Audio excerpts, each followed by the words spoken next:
Bonjour à tous ceux et celles qui nous rejoignent sur Immedia. Immedia, HYM.media, le média internet, où aujourd'hui, dans le cadre de cette émission Témoin, j'ai le plaisir d'accueillir Philippe Montlaurent. Philippe, bonsoir à toi. Bonsoir. Très heureux de t'accueillir dans le cadre de cette émission, Philippe. Merci.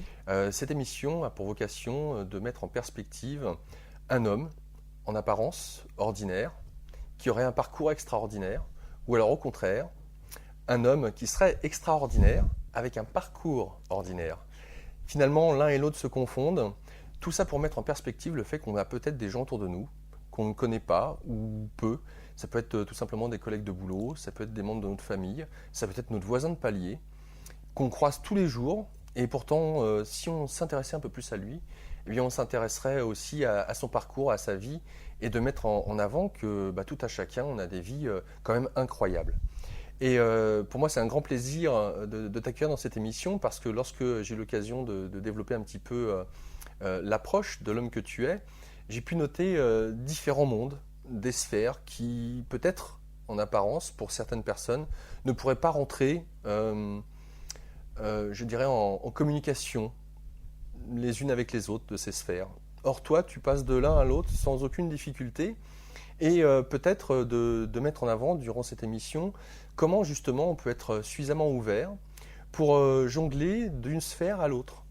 Alors on va commencer, si tu le veux bien, par aborder une partie de ton enfance.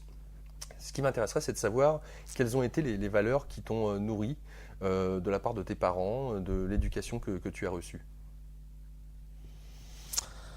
Alors, les valeurs que j'ai reçues, c'était effectivement qu'il fallait apprendre, il fallait bien travailler. Le gros problème qu'il y avait, c'est que petit, j'étais dyslexique, je bégayais. Donc du coup, pour apprendre à lire et à écrire, ça devenait compliqué.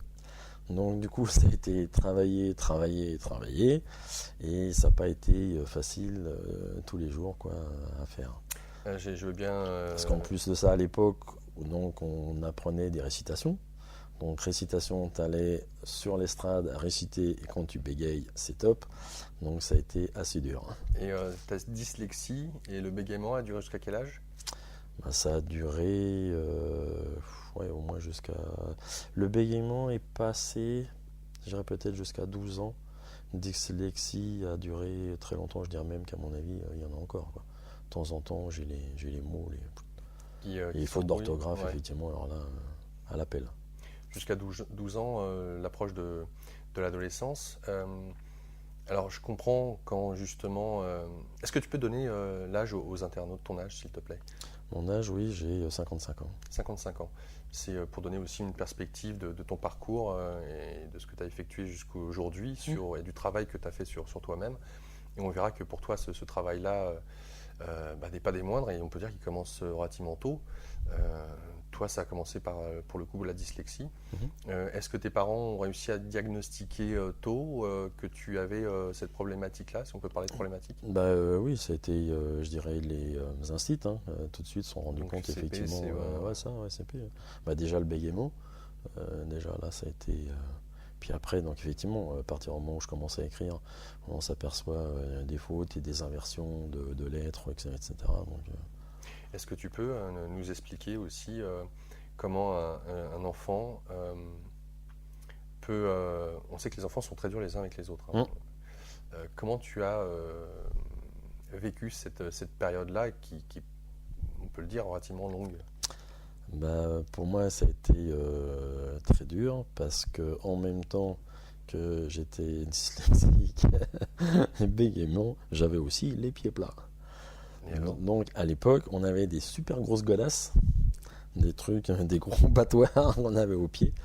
Et du coup, tout le monde, tous les gamins, à chaque fois se moquaient de moi dans la cour parce que j'avais des super grosses godasses. C'était des semelles compensées, c'est ça ? Ah non, c'était vraiment t'imagines des chaussures de ski presque. C'était pratiquement ça à l'époque. C'était des super grosses godasses. Et c'était pour te permettre de quoi ? Pour refaire une voûte plantaire. Ah, ils te refont carrément une voûte plantaire. Voilà, pour refaire, qui ne s'est jamais faite d'ailleurs, parce que du coup j'ai toujours les pieds plats. Et ça a une incidence sur la colonne vertébrale, le dos Alors là, normalement, ça a aussi une incidence sur la colonne vertébrale, donc là ça allait. Mais en plus de ça, je suis très souple, donc du coup, ça a pas joué. Mais c'était surtout, comme tu dis, par rapport aux gamins. Donc entre le fait d'avoir des golasses pour courir, jouer au ballon quand t'es gamin, bah, c'est un peu dur. Après, bégaiement, donc voilà, c'était souvent on se moquait de moi la plupart du temps, quoi. Je dirais surtout même en classe. Donc en classe déjà, donc là les récitations, même pour lire simplement, parce qu'il y avait à l'époque, on tournait chacun de nos tours, on lisait quelques phrases d'un truc, donc là tout le monde était mort de rire parce que je mettais un temps fou pour dire les choses. Je vais bien te croire, mais moi déjà quand j'entends ça, enfin, j'imagine que de toute façon tout enfant a vécu d'une certaine manière des moments difficiles, parce qu'il y a toujours moyen de se railler d'une caractéristique que l'on a quand on est gamin. Te concernant, on va dire que tu les cumules. Est-ce que tu avais des frères et sœurs? Une sœur. J'ai une sœur plus grande que moi. Plus grande que toi? De combien? 4 ans. D'accord. Donc elle déjà, elle était passée quasiment au collège quand toi tu rentrais. C'est ça, ouais. Donc, et justement, le truc qu'il y avait aussi, c'était que ma mère montrait toujours ma sœur en exemple, quoi. Donc là, c'était, bah oui, regarde, elle y arrive, pourquoi toi tu y arrives pas? Donc des fois, c'était un peu dur, quoi. Et un peu, je trouve que t'es gentil là pour le coup pour minimiser le truc. Ne serait-ce que de regarder mon propre vécu en tant qu'enfant, oui, ça peut être difficile. Et j'entends ô combien le fait d'avoir tes caractéristiques pour commencer, ça aide pas à mon sens, mais c'est peut-être une projection que je fais, ou tout simplement une manière de te prendre à contre-pied, ce que ça peut forger d'emblée la confiance en soi, l'envie de se battre, dire je vais prouver aux autres que, ou au contraire de se laisser envahir par finalement tous ces échos parentaux, et puis bien entendu les petits camarades de classe, les professeurs aussi, qui nous conditionnent et qui quelque part pourraient arriver à te faire croire que finalement tu es un bon à rien, que tu n'arriveras à rien. Et de surcroît, tu es en train de nous dire, si je ne me trompe pas, que pour toi, vu que tu pars entre guillemets avec un, voire des handicaps, le travail est double ou triple. Donc, sur quel pied tu as pris ces différentes... ce démarrage, je dirais, sur le fait que d'être une sorte d'agression ou de non-amour? Bah, il y a eu, je dirais, dans un premier temps, c'était la colère, révolte, etc., vouloir envie de me battre, et qui n'était pas facile. Tu étais bagarreur? Bagarreur, non, mais en même temps, ce qu'on m'avait, si je peux dire, diagnostiqué, c'est que j'étais hyper nerveux. Donc du coup, on cumule. Et donc du coup, c'était le médecin à l'époque, c'était soit effectivement je devais faire de l'escrime ou du judo pour me calmer parce que j'étais trop nerveux et que peut-être le fait de calmer ma nervosité pouvait amener à la dyslexie, etc. Bon, etc. Donc j'ai commencé effectivement à faire le judo, donc à l'âge de 5 ans, et j'ai continué jusqu'à l'âge de 18 ans. Donc tu as fait ceinture noire plus Jordan? Non, j'ai fait simplement ceinture marron parce qu'après on a déménagé et j'ai voulu recommencer, continuer. C'était pas le même club, c'était pas la même façon et du coup j'ai complètement changé parce que du coup je suis passé au rugby. Ah oui, d'accord. Donc, un sport individuel et un sport collectif. Voilà, complètement différent et c'était aussi sympa, quoi, de passer de l'un à l'autre. Et je dirais presque je dirais la colère que je pouvais avoir dans le judo, qui était des fois, on va dire, assez difficile à exprimer. Au moins là dans le rugby, il n'y avait pas de souci, qu'on pouvait y aller, parce qu'il y avait le contact, donc on pouvait vraiment y aller se défouler. Se défouler, ouais. Et en même temps, l'esprit de cohésion, l'esprit d'équipe. Et l'esprit d'équipe, quand même respecter des règles, parce qu'il y a quand même des règles. Et donc, voilà. Comment est-ce qu'on... Alors tu parles d'une première étape qui est la colère. Est-ce que ça implique que les autres étapes, c'est quoi? Après, ça a été en fin de compte plus essayer. C'est ce que j'ai analysé par rapport à, je dirais maintenant, par rapport à ce que j'ai fait. En fait, c'était plutôt d'observer les personnes et de comprendre pourquoi les personnes, en gros, me rejetaient ou se mettaient soit en colère contre moi. Qu'est-ce que je leur faisais pour qu'il y ait autant on va dire, de colère ou de problèmes, quoi. Et là, ça m'a commencé à m'amener à un truc où je commençais à percevoir effectivement pas mal de choses, sauf que je savais pas quoi en faire, quoi. C'était un peu Qu'est-ce que tu veux dire par là? dire par là Parce que que ces réflexions, ces questions que tu te poses, t'as quel âge? j'ai, on va dire, 8 ans, mais en même temps, je dirais presque même avant commencer. C'est-à-dire que, comme pratiquement tous les gamins, quand on est gamin, on rêve, et on rêve souvent qu'on vole, qu'on plane, etc. Sauf que je dirais, moi, ça a duré presque tout le temps, et c'était vraiment très précis, quoi. C'était vraiment, je volais, je décollais, je voyageais, j'allais. Et ça, quand j'en discutais, c'était. Pas de tes parents? Mes parents, non, mais c'était plus avec le médecin, puis après même avec l'orthophoniste.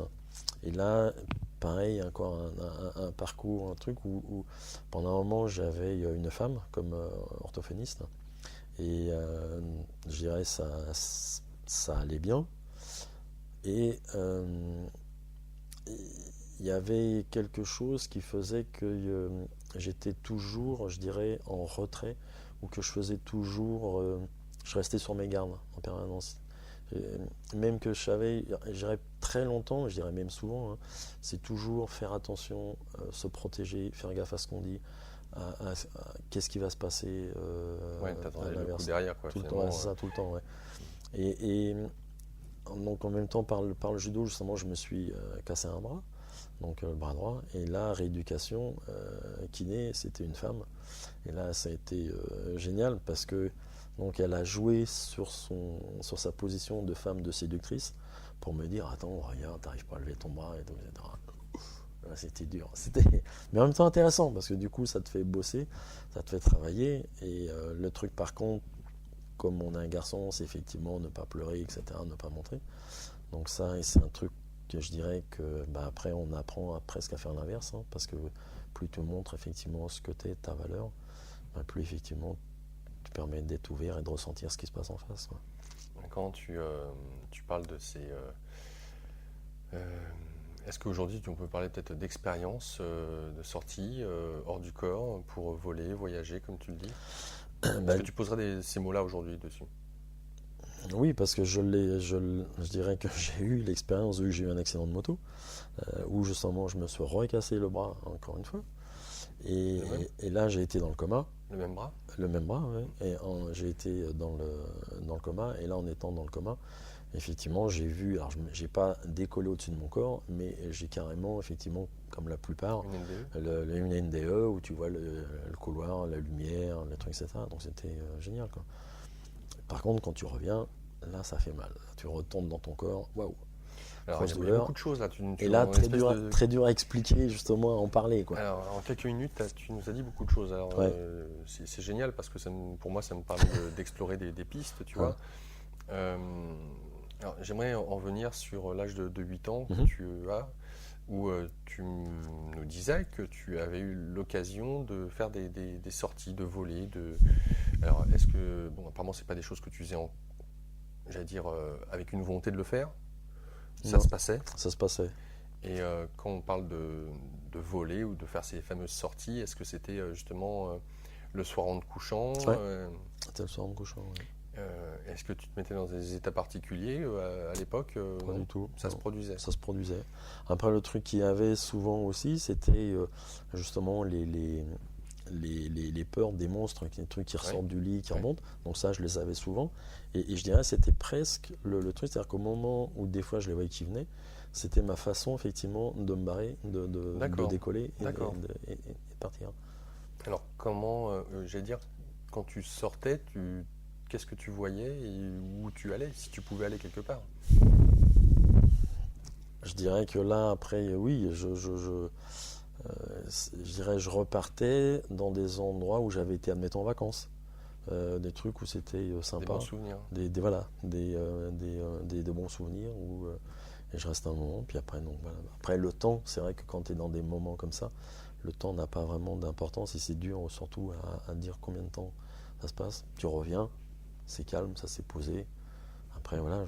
Est-ce que tu étais, aujourd'hui, est-ce que tu serais capable de définir si Je veux dire, ces endroits, ils étaient vivants, il y avait du monde, ou c'était la nuit, puisque tu sortais la nuit?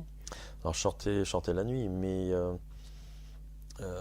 quand je faisais ça, il y avait effectivement des passages où c'était la nuit, mais c'était comme si aussi il y avait des moments où je revenais dans une période de jour, quoi. Donc c'était effectivement d'autres moments après, voilà, comment distinguer. Alors, est-ce que tu veux dire par là qu'il y avait peut-être une notion d'espace-temps Hum, qui était autre que le temps linéaire ouais, qu'on connaît? ouais. Ok. Euh, dans quelle mesure tu penses que c'était réel? Est-ce que ça pourrait être assimilé à un rêve? Parce que, je sais pas, à 8 ans, Alors, comment est-ce qu'on je avance sur dirais les que choses, mais... voilà, c'est ce que j'ai entre guillemets. Alors, je n'arrête pas de Ouais, faire des allers-retours, hein, ouais, mais c'est un peu ce que j'ai compris et découvert après.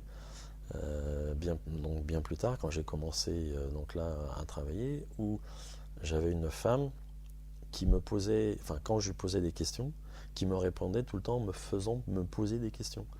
Elle à l'époque, donc moi je faisais rugby, elle faisait du yoga, et puis me dit mais viens faire du yoga. Je parle yoga, machin, ton truc.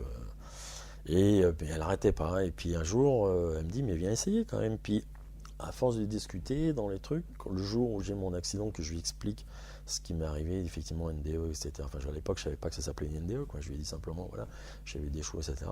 Elle me dit, bah tiens, je vais te ramener un bouquin. Et elle me donne un livre de Carlos Castaneda. Et après, par la suite, elle m'a passé, elle avait tous ces bouquins. Je les ai lus les uns derrière les autres. Et à chaque fois, donc c'est ce que j'ai dit, il y a plusieurs bouquins, je dis, mais attends, mais ça, ce que je lis là, c'est ce que j'ai vécu quand j'étais gamin, quoi. Quand tu me parles effectivement de sortir, quand il est dans le ruisseau qui coule, je dis, mais c'est ce que je faisais, quoi, c'est exactement la même chose.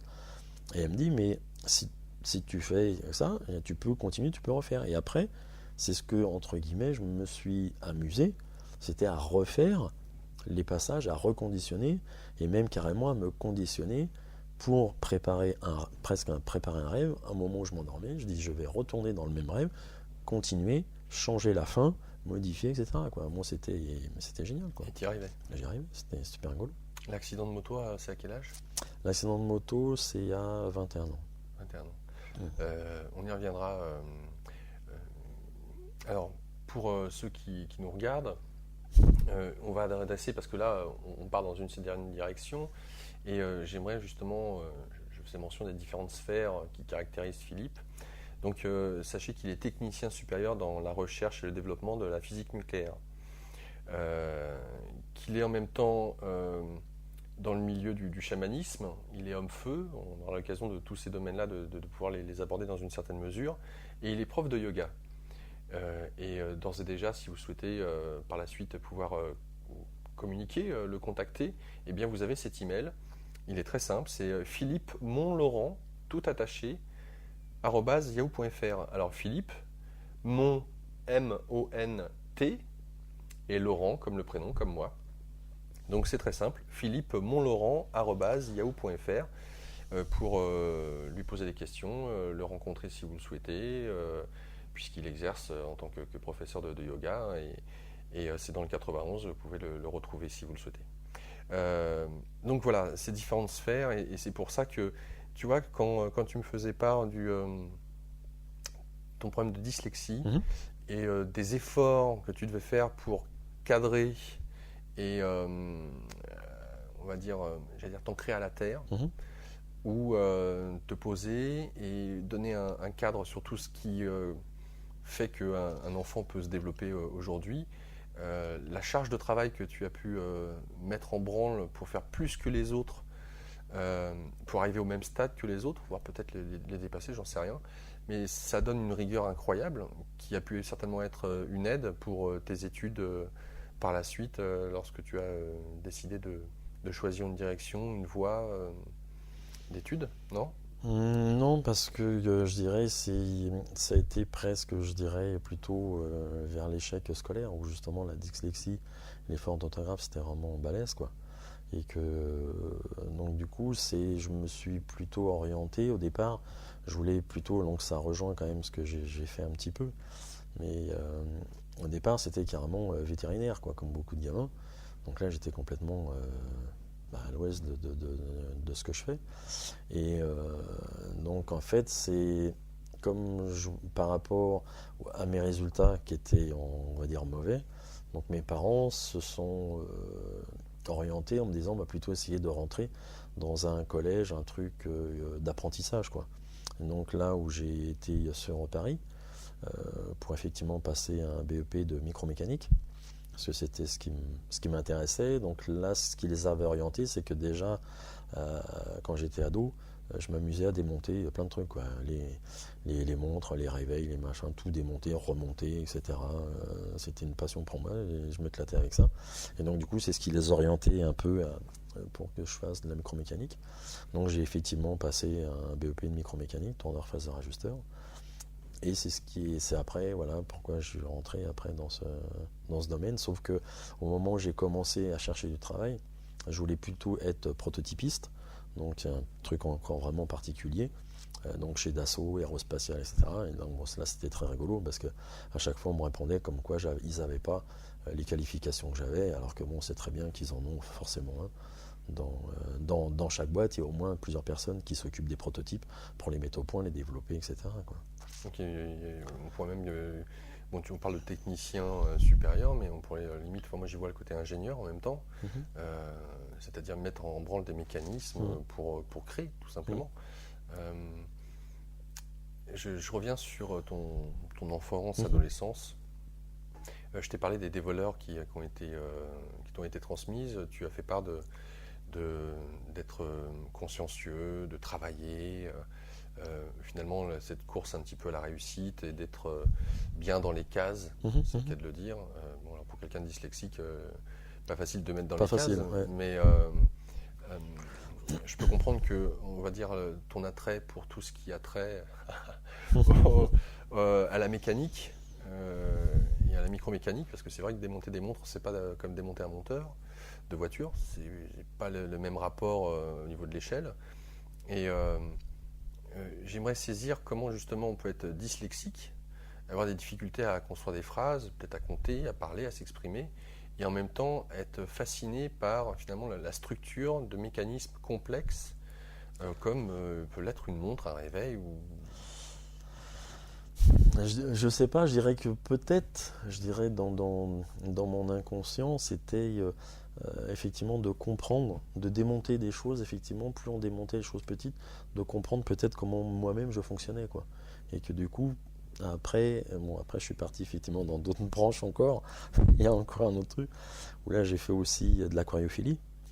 C'est l'aquariophilie, c'est construire des aquariums? Non, c'est effectivement avoir des aquariums chez soi, mais en même temps j'étais président d'un club et donc on faisait là effectivement on faisait de la reproduction de poissons, donc, et développer plein de choses. Je me suis occupé pendant un moment de la fédération Île-de-France, donc comme adjoint on va couper qui ça bug, tu vois. Non, c'est pas grave, c'est pas grave. Donc j'étais secrétaire adjoint de la fédération. Et là, l'aquariophilie, pareil, j'en ai fait pendant, je sais pas, au moins 22 ans, un truc comme ça, facile. Et là, ce qui m'a intéressé, c'était effectivement, encore une fois, la reproduction, de mettre ensemble des couples de poissons, les reproduire, d'aller après de faire la différence entre tout ce qui était ovipare, vivipare et vraiment les différentes sortes de modes de reproduction, etc. Après, je me suis intéressé à l'eau de mer, donc là un peu plus encore compliqué, plus sensible, jusqu'à faire justement de la reproduction donc de poissons d'eau de mer qui sont compliqués. Et pour pouvoir les nourrir, donc on est obligé de passer par l'élevage de plancton animal, de plancton végétal, parce qu'il faut nourrir le plancton animal par du plancton végétal. Et là, encore, ça rejoint, si tu veux, le truc où je démontais tous les trucs, de comprendre comment... et d'aller jusqu'au bout. Et je dirais, ce qui a été presque marrant, c'est que ça a été une fois que j'ai été au bout de ce truc-là, plancton animal, plancton végétal, après, il n'y a plus rien, quoi. Il y a plus... Ben, je dirais, au moment j'ai continué un peu, puis après je me suis arrêté, quoi. Et après c'est plus, voilà, je me suis presque intéressé à l'être humain, donc moi-même, à comprendre et à continuer à avancer les choses, où là à ce moment-là, je me suis orienté effectivement là, vers le yoga. Et là, j'ai commencé tout doucement. C'est Oui, marrant. je vois les points communs de ce que tu dis, de partir en tout cas d'une surface et d'aller dans l'infiniment petit en fait. Alors que d'autres regardent vers les étoiles. Toi, ce qui t'intéressait, c'est C'était tout ce qui était petit. ouais, d'aller vers déstructurer quelque chose. Mm. Comment on se soigne de la dyslexie? Comment on se soigne du bégaiement? Donc là, le bégaiement, justement, c'était par toujours le même en faisant de l'orthophoniste. Donc là, au départ, je te dis c'était une femme. Et après, je sais plus trop pourquoi. Je sais pas si c'est pas qu'elle était enceinte comme ça. J'ai eu un homme. Et je dirais c'est avec l'homme où j'ai appris pour moi pas mal de choses. Parce que je pense que c'était aussi dans la période où tu rentres effectivement problème d'Oedipe, etc., que tu dois passer. Et que mon père étant présent, mais et lui-même ayant eu des difficultés quand il était petit. Donc du coup, c'est presque avec cet homme qu'il y avait beaucoup de choses qui passaient. Et donc là, j'essaie de retrouver, mais le truc qui s'est passé avec lui... Tu parlais de l'orthophoniste, ouais. Tu es venu à parler de ton père. Oui, parce que quand en fait j'étais là, il me faisait parler, il me faisait dessiner. En fait, il y a plusieurs choses en même temps, et après parler, mais en même temps, c'était aussi, je dirais presque avec lui, ce que j'ai pu parler, c'est de ma sensibilité, de ce que je pouvais ressentir. Alors qu'avec autant, comme je te disais, avec la femme, je restais sous mes gardes, je me protégeais. Autant avec lui, je ne sais pas pourquoi, hein, j'ai commencé effectivement à expliquer effectivement ce que je ressentais. Et là, ça a commencé effectivement à accrocher. Et c'est peut-être tout doucement, en parlant comme ça. Ce qui m'a aussi dit, c'est aussi par la respiration. Donc aussi d'apprendre à respirer, à calmer. Alors que là, je dirais la femme peut-être me faisait, elle, plus écrire, dessiner, parler, etc. Alors que lui, c'était plutôt m'amener sur mon ressenti, sur qu'est-ce qui se passait à l'intérieur de moi, de bien respirer avant de commencer une phrase, de prendre le temps d'inspirer pour pouvoir parler, et tout doucement, et de là, après, là, continuer sur effectivement ce que je pouvais ressentir. Alors, tu sais peut-être qu'aujourd'hui, il y a de plus en plus d'études scientifiques avec Mathieu Ricard qui montrent les bienfaits auprès des enfants, même les adultes, les effets de la méditation sur la respiration dans certains endroits assez chauds, voire défavorisés, aux États-Unis ou un peu partout ailleurs dans le monde. La méditation aide les enfants à se poser au regard des drames qu'ils vivent, dont ils sont témoins un peu au quotidien. Et d'être à l'écoute via la méditation de son corps, de ce qui se passe, de ses ressentis, permet à l'enfant d'être plus spectateur et plus à l'écoute de ses besoins, et d'être beaucoup plus en empathie avec ceux qui l'entourent. Et ce que tu me dis donc m'amène déjà un petit peu au fait que quand on est enfant, on va beaucoup dans une recherche extérieure de défoulement. Tu parlais du judo, hein, notamment, et via justement cette approche de cet orthophoniste, de porter l'accent sur arrêter de regarder à l'extérieur et commencer à regarder un peu en soi ce qui se passe au niveau des ressentis du corps, apprendre à respirer, se poser, calmer les émotions. Enfin, j'y vois un peu une sorte de méditation déjà, même avant le yoga. Ouais, je dirais que c'est même, lui qui m'a fait, on va dire, des séances de relaxation, quoi.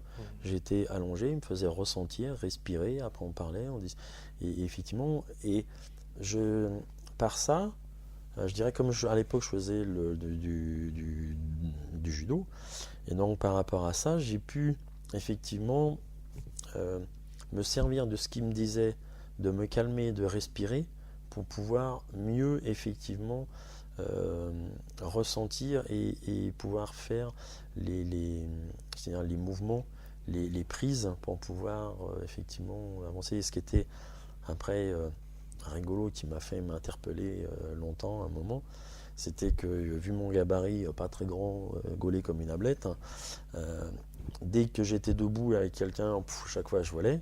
Et quand par contre on y avait les prises au sol, je maintenais la personne au sol et elle pouvait être plus grande que moi, plus forte que moi.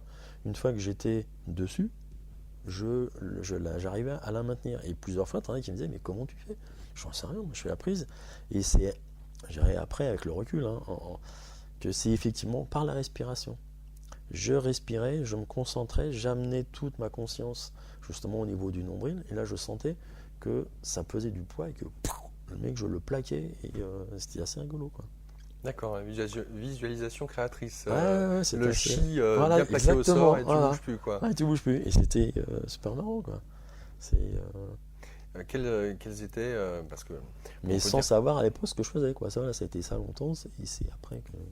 Mais on voit que toutes les pièces du puzzle qui petit à petit sont éparses et vont s'ajuster les unes avec les autres. Alors c'est pour ça quand tu me mentionnes ces voyages que tu faisais étant enfant, ces sorties, et puis on reviendra sur la NDE. Mais déjà cette ouverture, elle est bien particulière et qui peut, sans même parler de valeurs religieuses ou spirituelles, juste par l'expérience, la tienne, moi, personne ne peut t'enlever ça, d'avoir une approche sur qu'est-ce que la réalité. Et que peut-être en tant qu'enfant, d'envisager que la réalité n'est pas uniquement ce qu'on voit, en tout cas ce que les adultes disent qu'ils voient. Parce que peut-être que tu étais amené à penser que tout le monde voyait la même chose que toi ou faisait la même chose que toi. Non, ça je savais que tout le monde ne voyait pas ni ce que je voyais, ce que je ressentais, quoi. Parce que pendant même gamin, justement, même quand j'étais à l'école, quand je regardais le prof, bien souvent, les murs, je voyais les murs qui ondulaient, quoi. Je voyais les murs bouger, je voyais les ombres, je voyais des trucs bouger. Et ça, tu peux pas dire ce qui se passe, quoi. Et c'est pas évident, quoi. Il n'y a que bien plus tard que, effectivement, toujours avec cette même femme au boulot, quand on était dans des salles de conférence, qui me disait, mais regarde. Je dis, mais regarde, qu'est-ce que tu veux que je regarde? Alors je dis, bah oui, voilà, je vois ça, oui, mais regarde. Et là, à force de entre guillemets, encore une fois, à force de travailler, à force de voir, ben on commence effectivement à voir ce qu'on peut appeler, on va dire, l'aura des personnes, des individus. Mais c'était. Voilà, et je dis, mais ça, c'est déjà ce que je voyais quand j'étais gamin, quoi. C'est des trucs. Et donc voilà, c'est. Alors, est-ce que tu avais, en parallèle de tes expériences, eu l'occasion d'avoir une éducation religieuse ou chrétienne de base, oui, ça c'est sûr. Ça, c'est sûr. Pratiquant oui. Est-ce qu'ils étaient désireux, etc. Communion. Et est-ce qu'ils étaient désireux que ça soit prégnant dans ta vie ou c'était juste parce que non, parce même que la vertu. Voilà, c'était parce que c'était comme ça. Et comment tu abordais cette vision judéo-chrétienne? À l'époque, il y avait des choses qui m'interpellaient.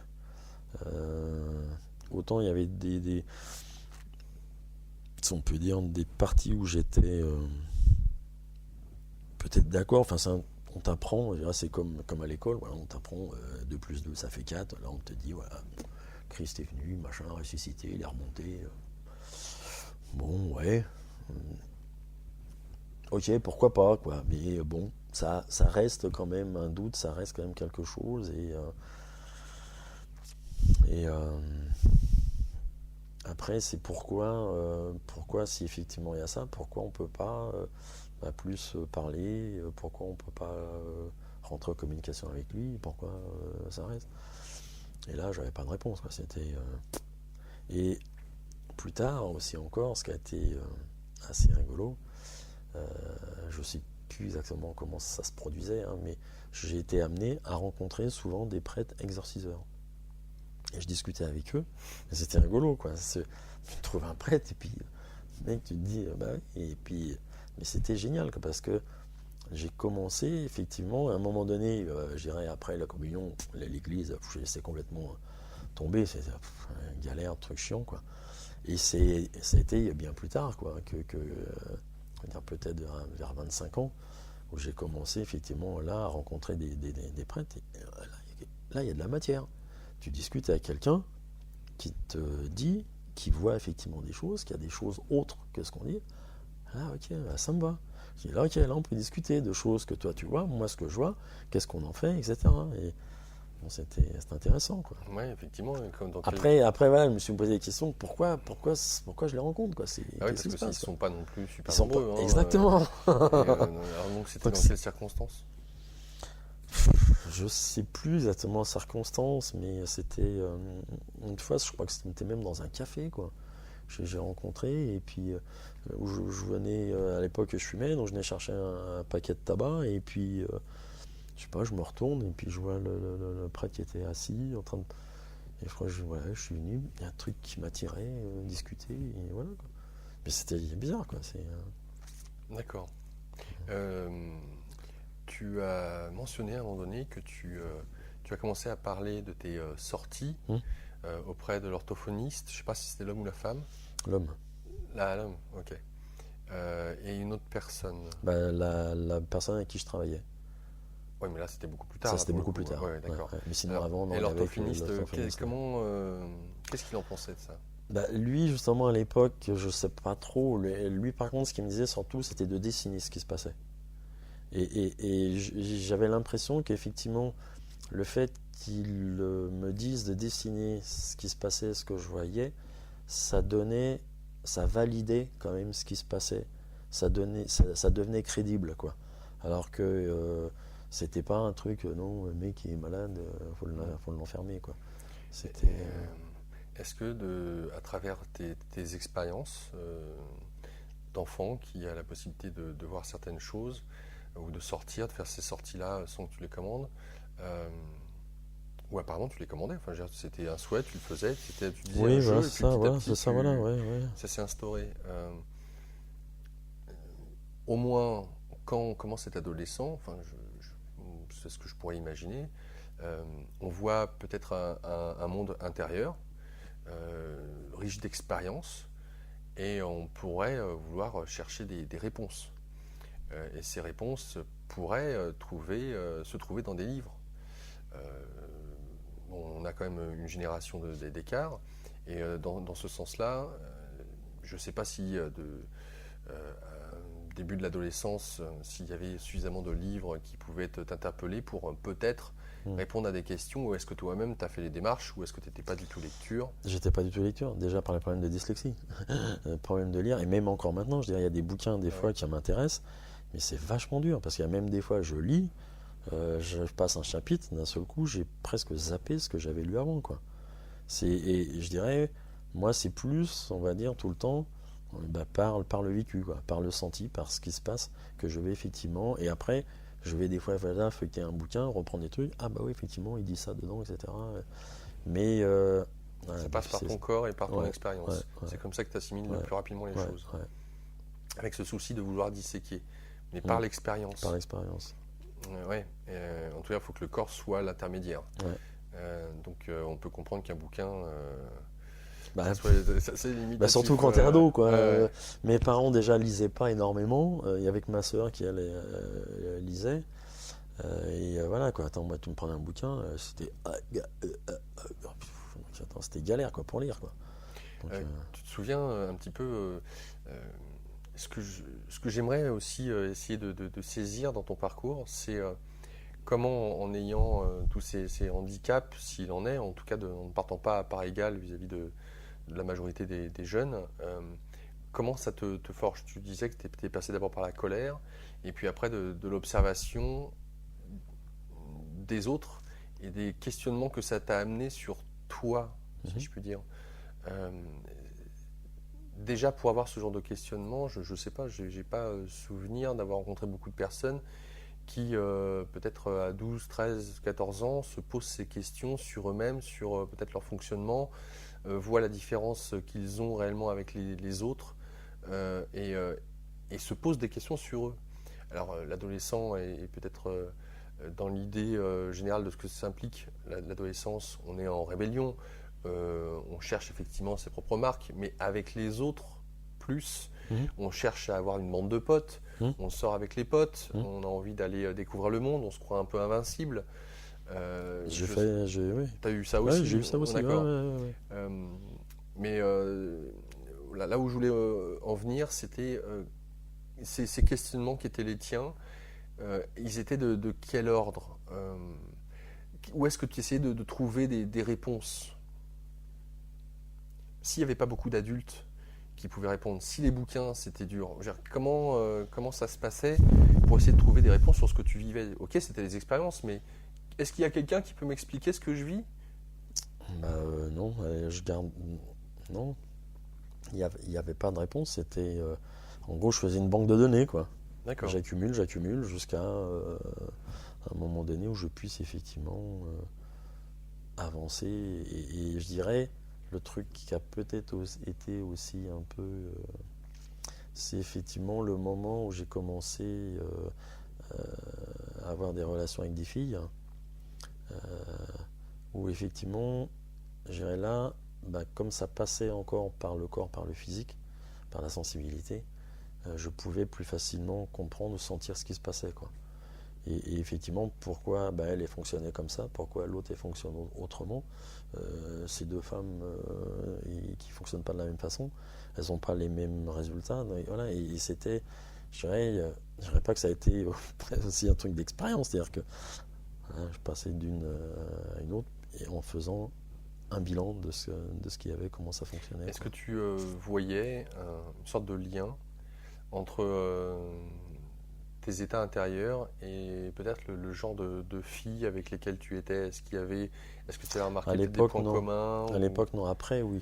Après, j'ai fait l'analyse plus ou moins, mais avant, non. Non, parce D'accord. que j'étais, on va dire, quand même ado, je me posais des questions, mais pas trop encore sur la réflexion profonde de trucs. Quoi. Comment se passent les études? Tu t'y épanouis puisque c'est surtout d'ordre manuel? Là, oui, parce que quand j'ai commencé vraiment à être justement à faire le BEP, là, je m'éclatais. Parce que vraiment, voilà, on était vraiment sur le manuel, on tournait les pièces, on usinait, etc. Et là, à ce moment-là, j'avais effectivement l'envie de continuer parce qu'on pouvait passer d'un BEP à un bac pro, etc. Donc là, j'avais envie de continuer. Et le seul truc qu'il y avait, c'était qu'à l'époque, on habitait donc banlieue sud de Paris. Et donc, j'avais, on va dire, une heure et demie de transport aller. Donc, ça faisait 3 heures par jour de transport. Et que là, je savais qu'au niveau des horaires, il y avait encore beaucoup plus d'horaires à faire par semaine. Donc j'ai dit, attends, je vais jamais y arriver. Déjà là, je me levais à 5 heures, je rentrais, attends, j'étais naze, quoi. Donc j'ai commencé à demander à mes parents si on pouvait pas, possibilité d'avoir une chambre sur Paris. Et puis là, bah non, attends, c'était en gros un garçon, va faire le con, il va sortir, va faire l'andouille. Là, c'était une grosse déception, ça a été un gros truc très dur pour moi où je me suis pris une grande claque dans la tronche. J'ai dit, Ce refus? ouais, ce refus, ouais. Donc j'ai dit, bon, Parce que bah, ta ok, sœur, elle a eu cette possibilité? bah, la sœur, elle a eu la possibilité, en même temps, c'était pas le même genre d'études, parce qu'elle était plus dans le domaine médical. Et à l'époque, il y avait un apprentissage, mais on pouvait dormir dans les hôpitaux sur place. Donc du coup, c'était, mais bon, voilà, ça a été un peu différent, quoi. Est-ce qu'il y a eu à un moment donné une sorte de jalousie vis-à-vis justement de ta sœur et le fait que... Ah oui, oui, ouais. oui, pendant un moment, oui, ça a Ouais. été clair. Hein. Est-ce que Après, ça s'est passé avec le temps. Oui, bah oui. Euh, finalement, la valeur et l'amour que tu as pu te donner, comment c'est venu? Qu'est-ce qui, pour toi, t'a permis de mieux définir qui tu étais et de te rendre compte que, bah ouais, je suis bon dans ce que je fais, dans le fait de démonter des petits moteurs, des ingénieries, de la technique pure Bah, ça a été un peu ce que tu disais tout à l'heure, tu as fait une petite aparté vite fait sur le truc d'ingénieur. Et je dirais c'est plus ça, je dirais peut-être la capacité que j'ai à comprendre rapidement et surtout à faire des liens rapidement sur quelque chose, quoi. Un problème, si on me donne un problème et alors je dirais entre guillemets tout est possible, je vais rapidement trouver une solution. Et je dirais même quand on m'explique quelque chose, très vite je vais comprendre comment ça fonctionne. Et si je comprends pas, il va falloir que je passe par les trucs de démonter Mhm. pour comprendre Ouais, ouais. comment ça fonctionne et après pouvoir Ouais. changer, modifier, quoi. Il en est de même pour la psyché humaine, si je puis dire. Est-ce que tu as cette faculté, si on peut appeler ça comme ça, de comprendre le mécanisme humain d'une personne? Alors, ça commence, oui, parce que comme ça m'intéresse et que comment dire, on peut dire, j'y travaille, quoi. C'est-à-dire, déjà pour moi, et aussi, on vient pour comprendre ce qui se passait, ce que je pouvais ressentir, ce que je peux percevoir, quoi.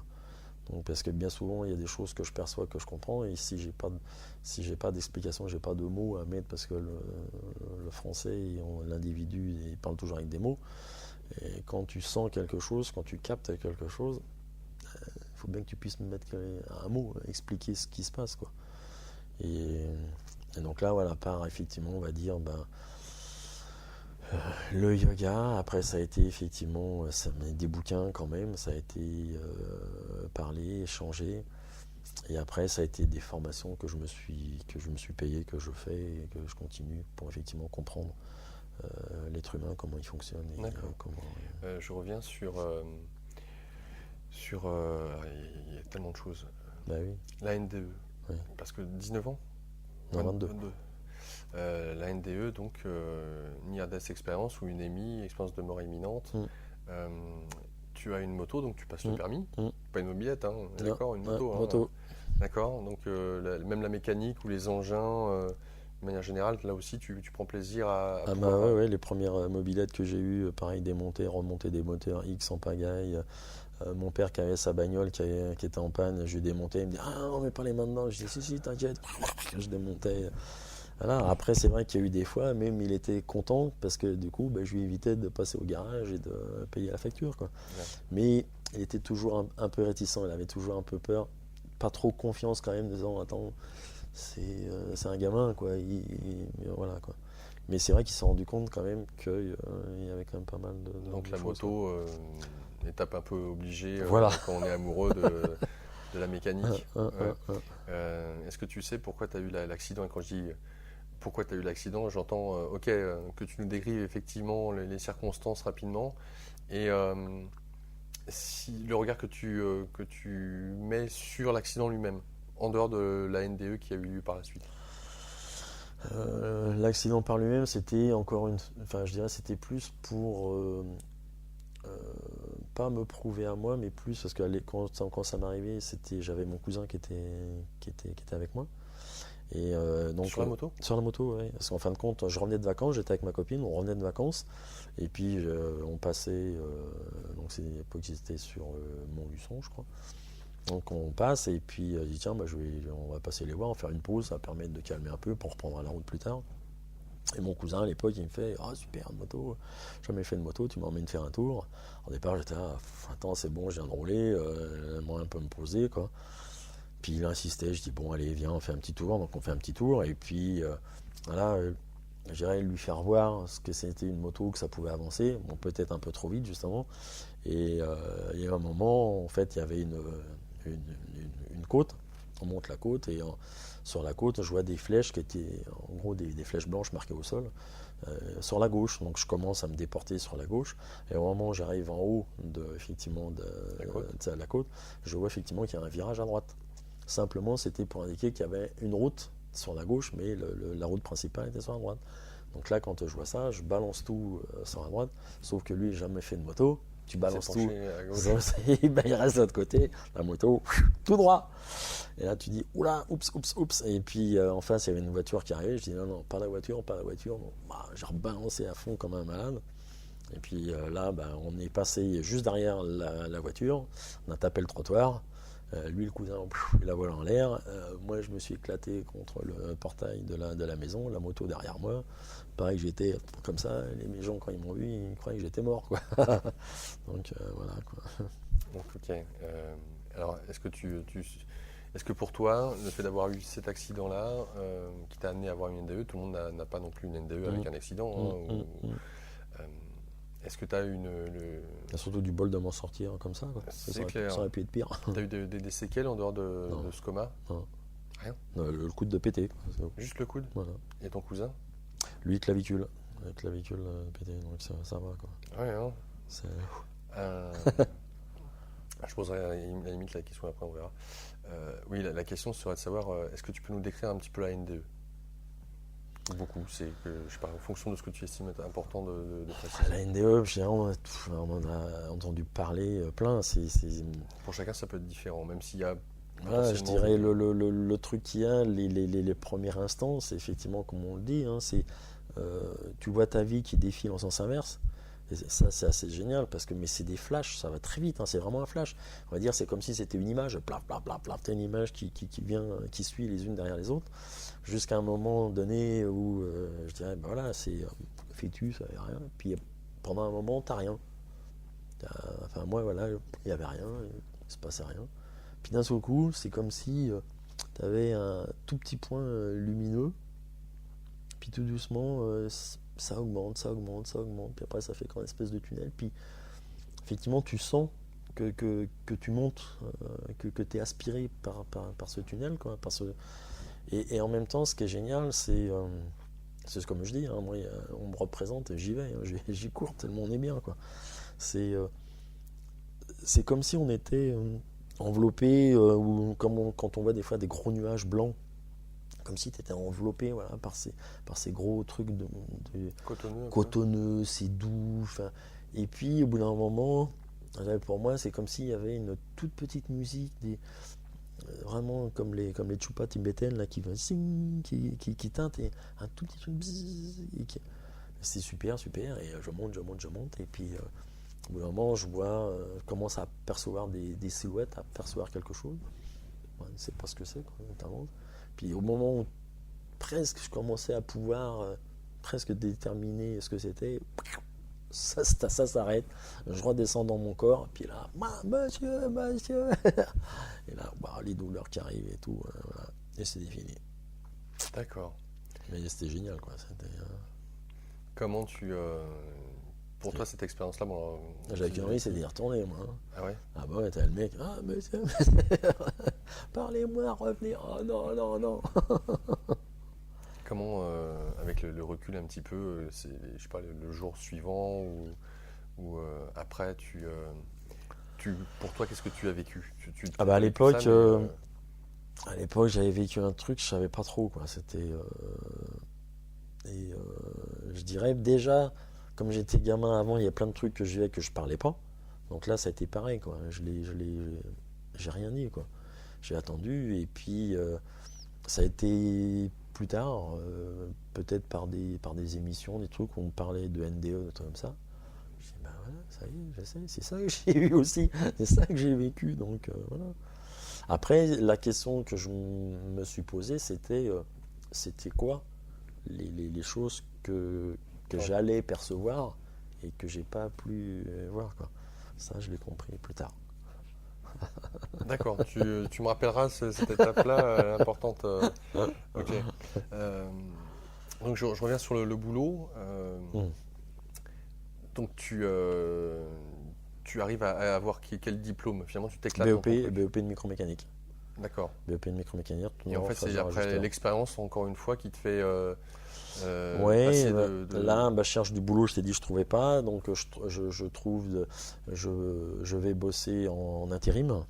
Et là, alors là, c'est là où j'apprends encore des trucs, mais super, je m'éclate. Enfin, bon, je vais bosser, tu as un diplôme de micromécanique, je vais bosser dans une entreprise un jour, et le mec me dit, bah, vous avez le tour, et, il est au fond de l'atelier. Le tour? Ouais, le tour. Qu'est-ce que c'est? Un tour, quand tu es tourneur phaseur, c'est une machine sur laquelle tu fais des pièces de révolution avec un outil, quoi. Et donc, on me trimballait avec, j'ai ma boîte à outils, si on peut dire, avec ton pied à coulisse, ton palmaire, quelques règles, enfin bon, des trucs. Je travaille avec ma boîte à outils, puis le gars, il me fait, c'est au fond de l'atelier. J'arrive au fond de l'atelier, puis je regarde, je dis, mais merde, putain, il est où le tour? Puis je vois bien un tour avant, je vois un d'autre, mais les mecs qui sont dessus. Je dis, putain, merde. Passer pour un con, quoi, merde. Puis je retourne, et au moment où je commence à vouloir revenir pour demander au mec qui était là à côté, ouais, je vois effectivement le patron qui arrive. Je dis, oh merde. Alors il me dit, vous l'avez vu? Bah, je lui fais non, je sais pas. Bah, il me dit, vous êtes dessus. Ah, comment ça, je suis dessus. Et alors je commence à regarder les pieds, je me penche. Ah oui, d'accord. En fin de compte, c'était un tour vertical.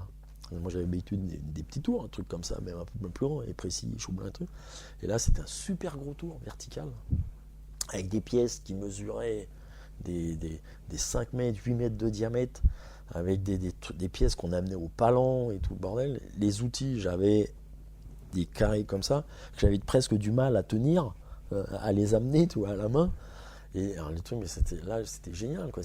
Tu passes d'un petit truc, une pièce énorme, à tourner avec calculer la vitesse de rotation pour usiner, pour enlever du copeau, où c'était des mètres par minute. Enfin, c'était des trucs, c'était vitesse de rotation, 3 tours minute, 4 tours minute, des trucs. Alors qu'à l'époque, moi, les trucs que je faisais, c'était plutôt petit, 10 000 tours minute, 6 000 tours.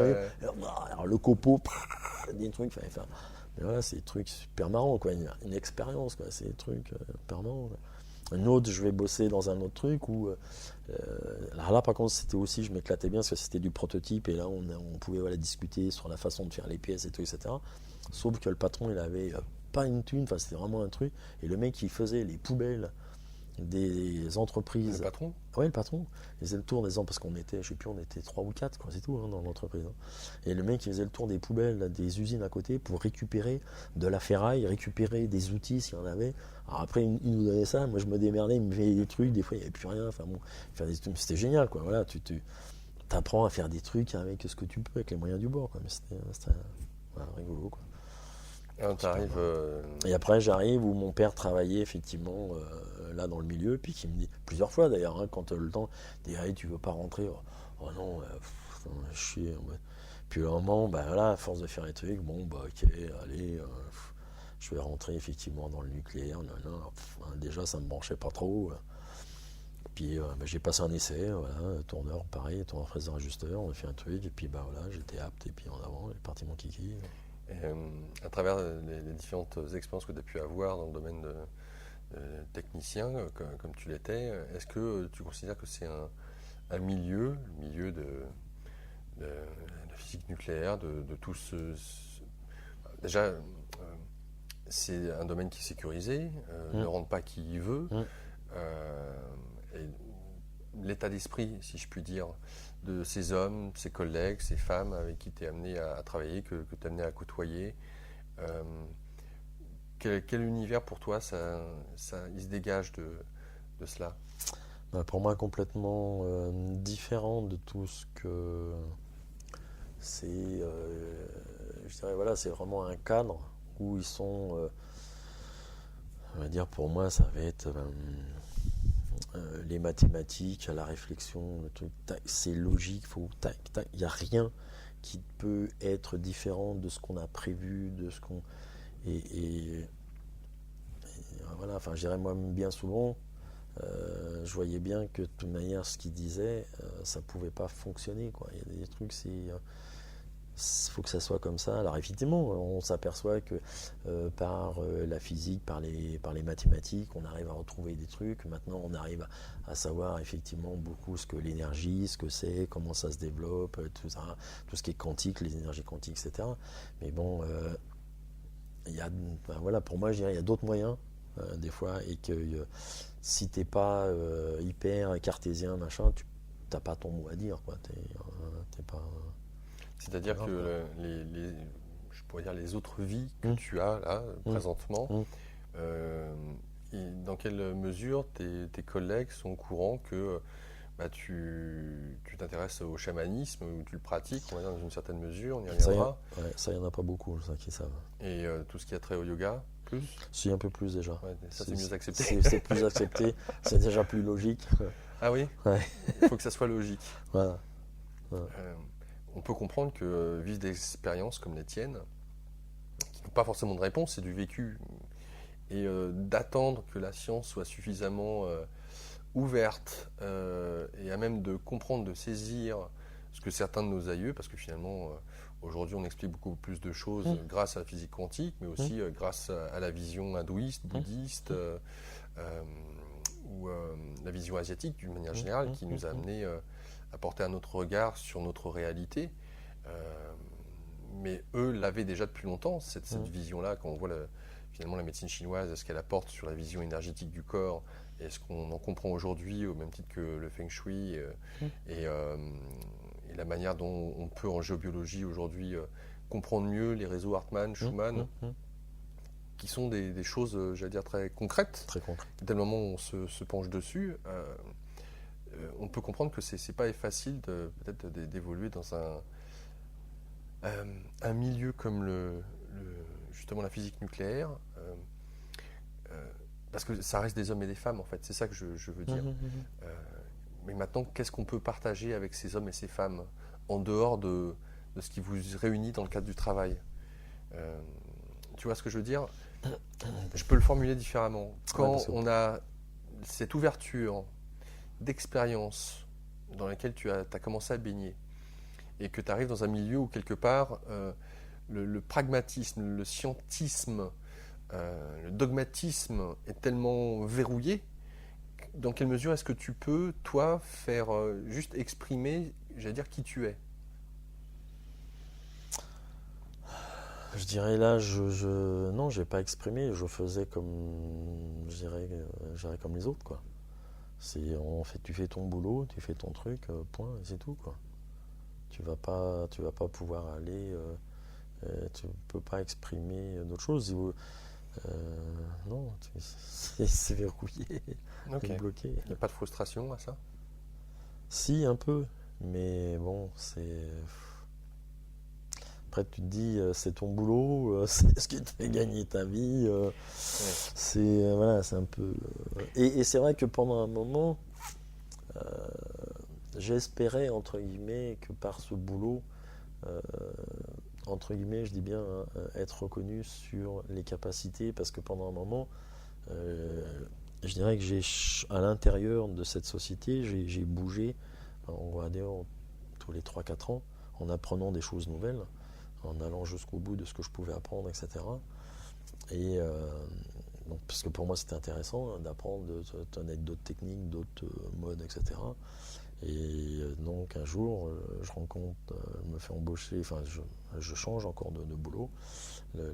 Mon chef de service me reçoit, regarde mon CV, mon parcours, puis il me dit, putain, t'es vachement instable comme mec. Putain, alors j'ai dit, oula, celui-là. Alors je lui dis, bah toi c'est ce que tu penses. Je lui dis, pour moi c'est plus une capacité à pouvoir changer et à pouvoir développer des choses. Il dit, ouais, mais bon, quand même. J'ai dit d'accord, bon là j'ai compris, il fallait que je ferme ma gueule, et c'est bon quoi. Mais bon après voilà, c'est des parcours d'apprentissage, c'est dur. Enfin en tout cas c'est cette femme que tu rencontres dans le cadre du travail, est-ce que c'était justement dans ce milieu-là? Ah, c'était dans ce milieu-là, et là, mais c'était tout au début justement, parce que c'est vrai qu'au départ, si on peut dire, quand je suis rentré dans ce milieu-là, tu avais effectivement, voilà, on va dire certaines personnes qui était encore ouverte, quoi, qui avait, je dirais pour moi, une part d'humanité et de sentir effectivement les choses, et qu'il n'y avait pas que, on va dire, la physique pure, qu'il n'y a pas que derrière il y avait autre chose, et qu'on pouvait se servir, aller dans les deux sens, quoi. Comme Charpak, Charpak, quand il développe son truc, effectivement, il fait des trucs super, quoi. Mais du coup, le mec, il a une vision autre que le truc, mais si on passe d'un mec à un niveau hyper balèze, dès qu'on descend en dessous, c'est verrouillé. Les mecs, il n'y a pas beaucoup d'ouverture de trucs, parce que je dirais pour moi, soit ça fait peur, ou comme ils connaissent pas, comme il n'y a pas de truc, c'est pas démontré, c'est pas de truc.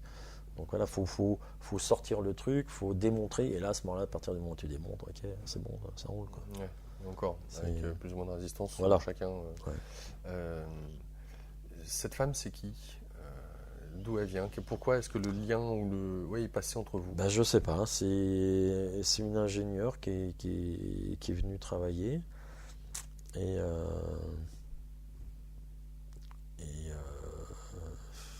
voilà, ça passait bien, on n'était que tous les deux toute la journée, donc forcément. Après, ce qu'elle me disait, c'était que je lui faisais rappeler son fils sur certains côtés, et donc du coup on a parlé, échangé tout doucement, et c'est venu comme ça. T'avais quel âge à ce moment-là?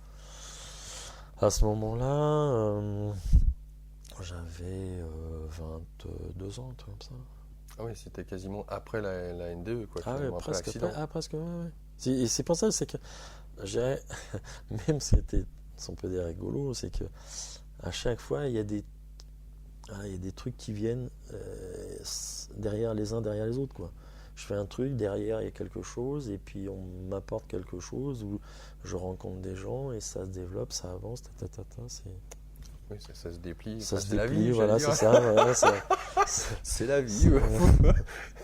Alors, bon, je ne sais pas si ce que tu voulais dire était peut-être dû à un accident, boum, rupture quelque part, changement radical, avec ce poste qui t'est proposé par ton père, donc, et cette femme qui est là et qui, quelque part, apporte des réponses sur tes expériences. Ouais, mais tout en me faisant poser beaucoup de questions. C'est ça surtout. Et justement, les réponses, en fait, elles me les amènent par les livres justement de Carlos Castaneda. Alors, je dirais, c'est presque les seuls livres que j'ai lus en entier. Et après d'autres. Mais du coup, elle après partait en retraite. Donc du coup, après, c'était Bon, fini. alors, Mais du là, coup, ça m'a bah, fait je viens de cogiter. croire. Alors, Carlos Castaneda, c'est pas rien. Mhm. Et là, c'est l'univers du chamanisme. Mhm. Quand tu découvres ça pour toi, parce que même encore aujourd'hui, hein, je sais que à la radio dans laquelle je travaillais, on avait abordé cette question. Est-ce que finalement ce sont des romans initiatiques qui sont pure fiction, ou au contraire, est-ce que Pour moi, tu peux les prendre sur les deux plans. ont-ils réellement existé? En tout cas, ça fait débat. Et selon l'attachement qu'on peut avoir à l'un ou à l'autre, ça peut déranger. Mm. Là où je voulais en venir, c'est que cet univers du chamanisme, Carlos Castaneda, dans les années 60, 68, 70, finalement a ouvert ce champ-là auprès des Occidentaux, qui était potentiellement réservé à quelques initiés. Mm. C'est comme Alexandra David-Néel qui part au Tibet. Voilà. Et dans ce sens-là, qu'est-ce que ça revêt pour toi? Cet univers qui, j'allais dire un peu folklorique. Pour moi, c'était D'ailleurs. pas, non, pour moi, c'était pas folklorique. Parce que justement, pour moi, c'était des choses qui décrivaient, c'était des choses que j'avais vécues, que j'avais perçues quand j'étais gamin. Donc, du coup, non, ça faisait qu'au contraire renforcer Résonance. résonance, voilà, puis de dire non, ok, c'est bon, ça existe. Et du coup, bah, même ce qu'il décrivait, il y a des fois des trucs, je t'ai dit, j'ai bossé dessus pour effectivement faire. Quand il décrivait des expériences ou quand simplement les voyages, les trucs, tous les soirs, quand je me couchais, je me mettais en fonction, tac tac, et puis voilà. Mais du coup, c'était génial, quoi. Et après, plus ça va, plus tu fais, plus c'est comme une pratique, quoi. Je dirais, c'est comme un exercice, c'est comme de la musculation, si on peut dire entre guillemets, quoi. Tu fais un truc, tu as musclé, bah c'est pareil, quoi. T'apprends ton cerveau à raisonner autrement, à faire autre chose, et du coup, tu captes autre chose, quoi. Et du coup, c'était génial, quoi. Alors, qu'est-ce qui s'ouvre à toi, à travers Bah là, ce que tu pratiques du livre? Là, beaucoup de choses, des choses qui ont commencé, je dirais, un peu à me faire peur par la suite. C'est-à-dire qu'à l'époque, je commence effectivement à rencontrer une femme, me mettre avec elle et avoir donc on a à ce moment-là des enfants, jumeaux, 2 garçons. Et bah là, au départ, on vit dans un appartement sur Évry, donc là, ça allait bien. Excuse-moi, juste une parenthèse. Oui. Ils sont nés quel jour et quel mois, tes enfants? Le 4 avril 92. 4-4-92. Voilà. 4-4, 92. Ouais. Et là, donc après, l'appart est trop petit, donc acheter une maison, on cherche une maison, et on achète une maison, et là, plein de travaux à faire dedans, dans la maison, des boulots à faire. Alors, je confirme, hein, j'ai eu l'occasion d'aller chez Philippe. Donc il y avait une toute petite maison qu'il a agrandie. Quand je dis qu'il a agrandi, parce que tu as tout fait quasiment tout seul, des amis qui peuvent passer éventuellement par-ci par-là. Mais en partie au début, et puis voilà. Ouais. Et donc là, dans la maison, donc on refait des sols, on refait beaucoup de choses. Et je dirais pour moi, c'est cette maison qui m'a voilà, j'étais entre la fin des livres de Carlos Castaneda, la réflexion, et puis et là, la maison, je découvrais je dirais, une grosse partie de tout ce qui peut exister, quoi. C'est-à-dire, comme tu disais un peu tout à l'heure, réseau Hartmann, Curie et tout, le double réseau sacré, les nœuds, les failles, les cheminées cosmiques, telluriques et tout. Et Mais où est-ce que tu trouves ça? Dans la maison, il y avait tout. Non mais, Parce que, si tu veux, je parle les bouquins, et je sens des choses, quoi. Je sens des choses qui bougent, je sens des trucs. Il dit, mais c'est quoi ça? Et du coup, peut-être que la femme peut-être était encore là un peu, ou j'avais encore ses coordonnées, je l'appelle, je lui explique ce que je ressens, puis elle me dit, mais oui, mais voilà, il y a ça, prends tel bouquin. Donc je prends des bouquins, je commence à potasser, puis effectivement, voilà, je comprends qu'effectivement, il y a des réseaux, il y a des nœuds, etc. Puis je dis, oui, mais plus ça allait, tous les matins, ma femme devenait de plus en plus blanche, de plus en plus vidée, etc. Merde, qu'est-ce qu'on peut faire? Et pas toi? Ben non. Et donc là, là, tu te dis, bizarre, quoi. Et alors après, je commençais effectivement à pratiquer le yoga. Donc peut-être que effectivement, en pratiquant, je faisais circuler les énergies, là, ça allait mieux. Mais bon, du coup, c'est vrai que moi, ça allait, et elle, ça allait pas bien. Et puis, on dit, il faut faire venir quelqu'un, quoi. Donc comme là, je rencontrais des prêtres exorciseurs, je rencontrais des mecs, d'un coup, ça tombait bien. Donc, un mec qui me fait les coordonnées d'un autre, il vient à la maison. Et là, le mec, il vient, il s'installe. Ah, ouais, effectivement, il y a plein de choses, etc. Et puis. Des prêtres exorcistes ou des géobiologues? Non, oui, attends, géobiologue, mais pas tout de suite. Parce qu'en fin de compte, donc, la femme était encore là, parce que je me rappelle que je lui disais que je ressentais. Ah oui, déjà, là, ça a même commencé par là. Un petit party. Ouais. Effectivement, un soir. Donc, on est couché, avec les enfants, on est dans la même chambre, avec une grande chambre. On était en train de faire les travaux de l'autre côté, quoi. Et donc, du coup, un soir, puis d'un seul coup, je vois du mur une personne, c'est le film, hein, personne qui sort, qui traverse le mur, qui traverse la porte, qui avait la porte de la chambre était fermée, qui traverse la porte. Alors, peu de temps, hop, une deuxième personne qui est puis je dis, oh putain, c'est quoi ça? Tu rêves, tu dors, t'es où? Attends, je suis où? C'est quoi les rêves là? Attends, il y a un truc. Et puis, non.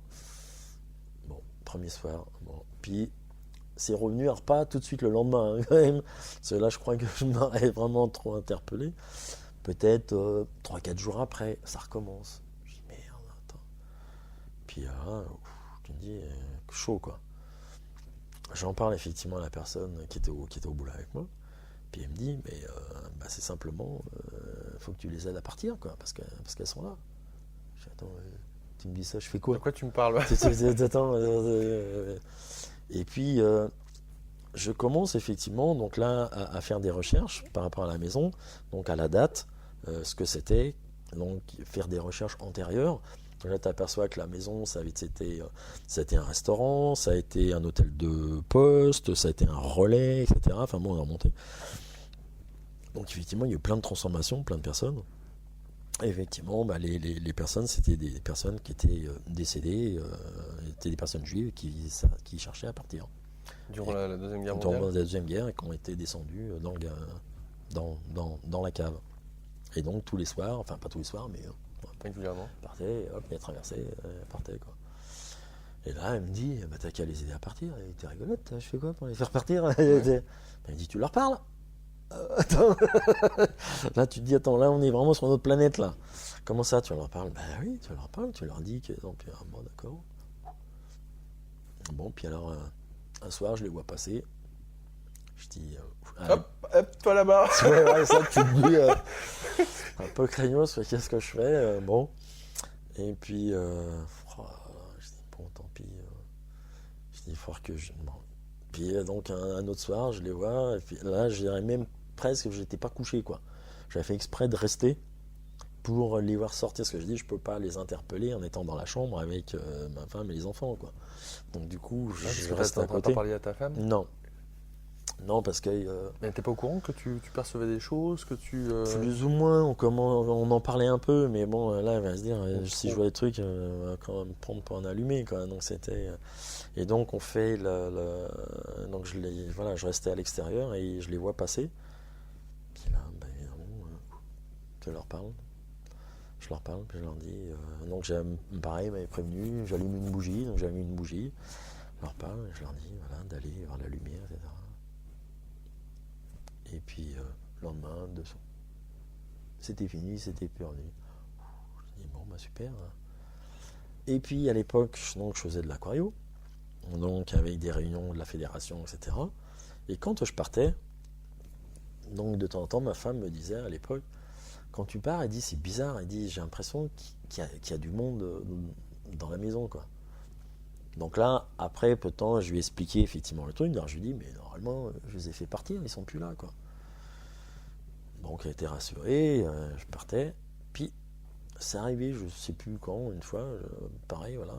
Et je sens effectivement, on va dire, une âme, quoi. On sent qu'il y a quelque chose qui se trimballe dans la maison, quoi. Puis là, par contre, ce que je ressens, ce que je perçois, c'est pas top, quoi. C'est dur, là. Je sens que ça veut s'accrocher, c'est pas terrible, ça te fait des frissons. Donc là, j'allume des bougies, j'essaye, et puis il dit bon, il n'y a pas à chier, faut. Donc là, voilà. Je fais intervenir quelqu'un, voilà, fait un exercice qui me dit bah tiens, t'as qu'à appeler déjà un géobiologue, mais qui vient effectivement, il amène les trucs. Puis le prêtre en question connaissait bien la géobiologie, des contacts. D'accord. Donc il dit tu fais venir un mec, donc le mec il est venu, fait les trucs, et puis bah, rien qu'en faisant ça, en fin de compte, le truc tout est parti, parce qu'en fin de compte, il nous expliquait, alors lui était un peu plus aussi des deux, hein, géobiologue, mais un peu aussi énergétique et tout, c'est qu'il disait qu'en fin de compte, il y avait eu un envoûtement sur la maison, et que du coup, elle était complètement bloquée, coupée des énergies, et que du coup, cette âme était toujours là, et une fois qu'il a ouvert ça, bah, du coup, c'est parti, c'était nickel. Donc après, il nous expliquait, voilà, bah, là, il y avait le réseau, il y avait des trucs. Je dis, bah, je sens bien, etc. Puis là, bah oui, mais ma femme, ah bah oui, c'est pour ça que ma femme, elle est toute molle et toute vilée. Régulièrement, il y avait, en fin de compte, elle était sur un nœud. Et donc, du coup, quand elle dormait, bah, au lieu de se reposer, tu te vidais, quoi. Et pourquoi pas toi? Alors, moi, il n'y avait pas. Moi, j'avais une faille, simplement à côté de moi. Donc, tous les matins, quand je sortais, bon, comme si je tombais dans une faille. Mais bon, une faille, c'est moins gênant, vu que ça allait. Donc voilà, donc et après, ben, je m'amusais moi à ressentir effectivement ces énergies différentes qu'il y avait dans la maison, etc. Est-ce que tu sais, parce que moi j'ai du mal à saisir ce qu'un géobiologue veut dire par envoûter. Est-ce à dire que des Parce personnes... qu'il était ouvert, que voilà, des personnes avaient balancé un sort, on va dire, sur la maison. Mais à quelle période, à quelle Ah bah c'était époque ça, il ne peut pas le définir, ça. C'était vachement vieux aussi, c'était je sais pas, 1800 et des bananes, quoi, un truc comme ça. D'accord. Voilà, ouais. C'était un vieux truc, quoi. Ah d'accord. Ouais. Et ça, donc, il peut le mettre en mots et, Bah là, ouais, voilà, ouais, là, il a dit effectivement. ouvrir la chose. Ouais. Et il y a quelque chose à faire en particulier, parce que peut-être que les personnes qui nous écoutent, oui, après voilà, il faut faire venir quelqu'un qui fasse des choses. Après voilà, t'as les trisquelles, t'as les trucs, mais il faut sentir effectivement les énergies. Et là, c'était entre guillemets rigolo, parce que le mec, je le voyais, il est parti à l'extérieur de la maison, il était dans la rue, carrément, hein, chercher le truc où il était. Et avec ses mains, en fait, il faisait ça, toi, puis il ramenait le truc. Et pour ramener tout vers la bougie pour brûler, quoi. Et le moment je le croise, puis au moment je le croise, hop, j'ai dit, elle me dit oui, t'es en train de passer. Ah bah oui, je le sens bien, le truc. Donc, du coup, t'apprends à ressentir aussi les choses, etc. quoi. Et comment tu pourrais, toi, expliquer cette différence entre tes ressentis et les ressentis, par exemple, de ta femme à l'époque, ou de certaines personnes qui, elles, ne ressentent pas forcément avec cette amplitude? Est-ce que c'est dû au fait justement de cette écoute attentive de ton corps, de ce qui se passait en toi, du fait que tu sois bègue et autres, et d'être à cette écoute-là te permettait d'être vraiment, j'allais dire, hyper sensible sur ce monde-là? Il y a ça, Ouais. plus effectivement la grand-mère paternelle qui avait aussi ce Qu'est-ce qu'elle était? pouvoir effectivement de magnétisme, un truc comme ça. Elle a imposé les mains? Ouais. Elle soignait des Alors personnes elle qui soignait, voilà, mon père se rappelle pas trop parce qu'il a perdu sa mère, il avait 4 ans, quoi. Donc du coup ça a été un peu court, quoi. Mais ce qu'il nous en a dit, oui, c'est que voilà, elle faisait des choses avec les mains, elle faisait des trucs, etc. D'accord. Donc oui, il y aura en tout cas cet autre facteur Après, voilà, potentiellement. il y a un autre facteur potentiel, voilà. Et est-ce que tu as saisi en même temps, parce que tu parles d'exercice, Tu comprends? Tu parles d'hérédité, tu parles de ton enfance et quelque part, cet homme qui t'accompagnait, cet orthophoniste, il t'a permis, peut-être, hein, j'en sais fiche toi, je te dis ça comme ça, de regarder, à l'intérieur de moi, de rester en contact avec ton ressenti. Mon ressenti. Alors que peut-être Et la plupart des enfants... Et de ne pas le couper. Voilà. Donc ces deux éléments-là font que ton ouverture à certaines expériences, la NDE bien entendu, cette femme quand même, c'est énorme, dans un milieu de physique nucléaire, d'avoir cette ouverture. Et là, pour le coup, sans dogmatisme, de dire bah, tiens, lis, regarde, pose-toi des questions. Enfin, c'était génial. T'as des nouvelles de cette femme? Tu sais ce qu'elle est devenue? Non, j'espère. Enfin, je pense qu'elle est toujours en vie, mais moi, elle commence, à mon avis, à se faire vieille, quoi. Mais c'est énorme. Enfin, je trouve ça assez énorme, cet élément-là. Et donc, c'est pour ça quand tu me parles du géobiologue et qu'il est en train de faire cette opération, si je dis ça comme ça, et que tu ressens littéralement ce qu'il est en train de faire, c'est entre guillemets assez exceptionnel. La plupart des gens ne sont pas conscients, puisqu'ils sont fermés, verrouillés, les écoutilles de ces ressentis-là. Quand j'imagine que ta femme, elle est là au moment où ça se passe? Oui. Et elle te voit réagir ou être à l'écoute attentive de ce qui se passe. Oui. Et est-ce qu'elle savait ça de toi, de cette part-là? Peut-être un peu, parce on commençait déjà à en parler. À partir du moment où le mec est venu, on en avait déjà discuté et parlé un peu de ce truc-là. Donc oui, je pense qu'à ce moment-là, elle devait quand même savoir un peu ce qui se passait. Ouais. Est-ce qu'elle comprenait un petit peu de ta sensibilité, de ce qui te caractérisait? Oui, mais en même temps, il y avait d'autres choses qu'on fait que le dialogue entre nous, des fois, avait du mal à passer, quoi. C'est pour ça que d'ailleurs, après, on a divorcé, quoi. Mais voilà, il y avait d'autres choses, quoi. On était d'accord sur des plans et pas d'accord sur d'autres. Voilà. Oui, toujours comme ça, quand ça arrive à la séparation, qui est arrivé longtemps après? Il est arrivé, on va dire, 5-6 ans après, quoi. D'accord. On va bientôt finir la première partie de cette émission. Et on voit en tout cas que se met en place une ouverture via le domaine des énergies et notamment un lien qui est très fort parce que j'entends vis-à-vis du chamanisme avec Carlos Castaneda, parce qu'il y a toutes sortes de lectures dans toutes sortes de domaines. Tu nous le dis, tu lis très peu de livres. C'est ces livres-là sur lesquels tu tombes en premier, via l'intermédiaire de cette femme, et qui t'ouvrent à cette dimension de l'énergétique, qui valide certaines expériences que tu as pu faire par toi-même, et de surcroît qui t'encourage à faire les exercices qui sont mentionnés dans les livres. Donc, les exercices en question t'amènent à quoi? À ouvrir davantage, à expérimenter autre chose? À ouvrir davantage et à percevoir encore plus. Et ce qui fait qu'après, comme je commençais en même temps à faire du yoga, donc là après ça a été... c'était génial parce que à l'époque c'était un prof top, il parlait pratiquement pas, il disait pas un mot. Et le mec c'était pareil, il se déplaçait, il ne touchait pas. Simplement il passait sa main, il te corrigeait dans les postures, tu étais là, tu te redressais, c'était génial. Sans toucher. Sans toucher. Et il y a même après, par la suite, parce qu'on n'était pas nombreux, assez court déjà, ce qui était un peu particulier, et même sur ces cours, il y avait des fois, il ne bougeait pas, simplement à distance, et regardait. Et moi je sentais effectivement qu'il y avait des choses qui passaient, quoi, était top. Quoi, Tu l'as rencontré comment? C'était la femme qui faisait du yoga, qui m'a dit viens faire du yoga. C'est elle qui m'a encouragé. La femme de ton boulot? Ouais, du boulot, qui me disait viens faire du yoga. Et j'ai dit, alors au départ, je faisais du rugby. J'ai dit, non, le yoga.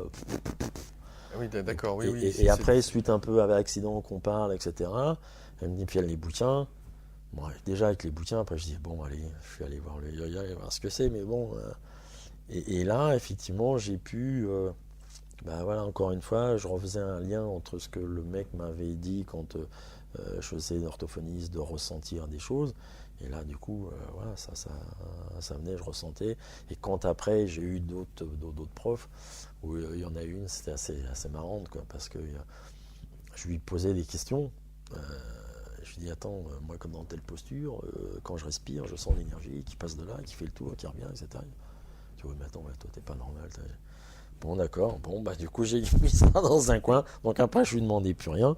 Mais du coup, moi, j'ai continué à chaque fois, quand je faisais mes postures, à ressentir ce qui se passait dans mon corps, la posture, qu'est-ce qu'elle pouvait amener, qu'est-ce qu'elle pouvait faire, etc. quoi. Donc, c'était assez génial, quoi. Ce qui est super, c'est que je connais bon nombre de personnes qui font du yoga et qui ne sont pas capables, malgré leur souplesse, et depuis le nombre d'années qu'ils en font, ne sont pas capables de sentir l'énergie, comment elle circule. Est-ce que tu crois que tout le monde peut arriver à ressentir ça? Oui. Tout le monde peut, à condition d'en prendre, entre guillemets, d'en prendre conscience déjà que ça existe dans un premier temps, et puis d'essayer de simplement ressentir le corps. Plus tu es à l'écoute de ton corps, comme on dit, ton corps te parle, quoi. Pour moi, on a une âme, et c'est à l'intérieur, on a un corps qui est là, physique, qui est là pour nous déplacer, mais notre âme est là pour faire son expérience. Et du coup, si tu es à l'écoute de ce qui se passe, tu vas comprendre. Enfin, il y a des choses, tu sens ce qui se passe, quoi. Mais voilà, c'est un apprentissage, c'est long. Et ça vient pas du jour au lendemain. D'accord. Et bien, ça sera la suite de la deuxième partie de cette émission. Voilà, je vous rappelle que vous êtes à l'écoute d'IM Média, avec aujourd'hui notre invité dans l'émission Témoin, Philippe Montlaurent, et vous pouvez lui écrire, le contacter si vous le souhaitez, philippemontlaurent@yahoo.fr. Philippe, le prénom, M-O-N-T, et Laurent, le prénom, et cela tout attaché pour le joindre. A tout de suite dans la deuxième partie.